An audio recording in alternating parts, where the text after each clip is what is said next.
और हम आज अंताक्षरी नहीं खेलेंगे। आज हम बात करेंगे वर्ल्ड पॉपुलेशन डे की। मॉर्निंग स्टार में यकीनन आपको बताना चाहूंगा कि आयशा लगारी तो ब्रेक से पहले हमारे साथ थी। अब हमारे साथ एक और बड़ी कमाल मेहमान स्टूडियो में मौजूद हैं।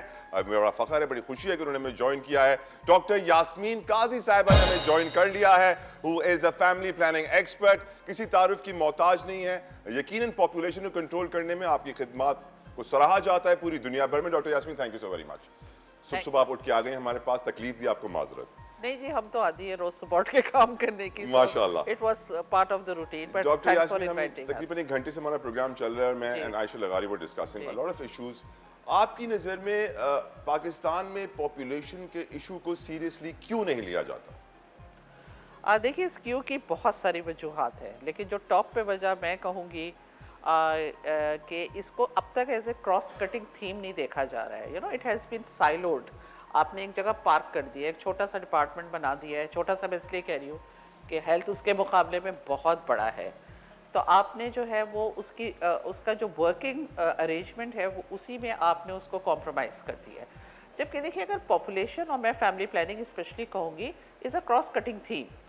और आपके कम अज़ क्रॉस कटिंग? जी, मैं आपको बताती हूँ। At least 20 department should work with population department to make this happen. जिसमें मैं अभी सारे तो नाम नहीं गिनूंगी, लेकिन हेल्थ तो ऑटोमेटिकली आ जाता है, विमेन डेवलपमेंट है, यूथ का है, रिलीजियस मिनिस्ट्री है, एग्रीकल्चर है, anywhere there where women or where the community is in touch with। जो ममालिक हैं जहाँ पे प्रोग्राम कामयाब रहा है, हम लोग हर बार बांग्लादेश की देते हैं, लेकिन बांग्लादेश के एक्सपर्ट से अभी हमारी बात हो रही थी कुछ दिन पहले, एंड दे सेड स्टिल, जबकि उनका कंट्रासेप्टिव प्रेवलेंस रेट ऑलमोस्ट 60 हो रहा है, स्टिल 20 डिपार्टमेंट्स पॉपुलेशन प्रोग्राम को as a cross cutting theme लेते हैं। तो हमारे एक तो स्ट्रक्चरल डिफ़ॉल्ट है, दूसरा पॉलिटिकल कमिटमेंट वैसे तो नज़र आती है, लेकिन ये कि how do you convert that into actions. कि वैसे एवरीबडी से बहुत सीरियस इशू है, बिकॉज इसके इकोनॉमिक फॉल आउट होना शुरू हो गया है, हमारे डेवलपमेंट पे ये इम्पैक्ट कर रहा है। हम तो सालों से कह रहे हैं it's a women health issue, it's a women rights issue, it's a child right issue, लेकिन वो कोई सुनता नहीं है। हाँ, जब इकोनॉमिक फॉल आउट होता है एंड देन इकोनॉमिक क्रंच आता है, then everybody starts taking serious note of it. But we still need that serious note, because हमने ये भी देखा है जिन मुल्कों में कामयाब हो, मैं रीजन की बात कर रही हूँ, उसमें पॉलिटिकल कमिटमेंट ने बहुत काउंट किया। And political commitment with governance and accountability.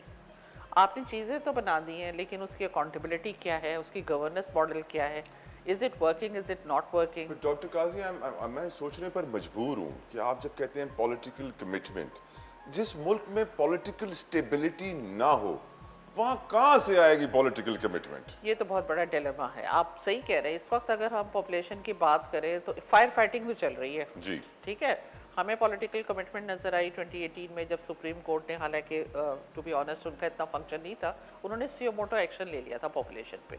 जो चीफ जस्टिस थे साकिब निसार, उन्होंने सबको बुलाया और कहा हो क्या रहा है, सेंसस आया था, जैसे वेयर आर वी गोइंग, ये डिपार्टमेंट कर क्या रहा है, मुझे तुम बताओ। तो वो एक सियो मोटो एक्शन हुआ, उस पर काफ़ी high speed, very fast acting कुछ मूवमेंट हुई और टास्क फोर्सेस बनी, और हमारी 8 set of recommendation, several indicators आए, जिसको CCI ने बाद में अप्रूव किया, हाईएस्ट लेवल प्राइम मिनिस्टर।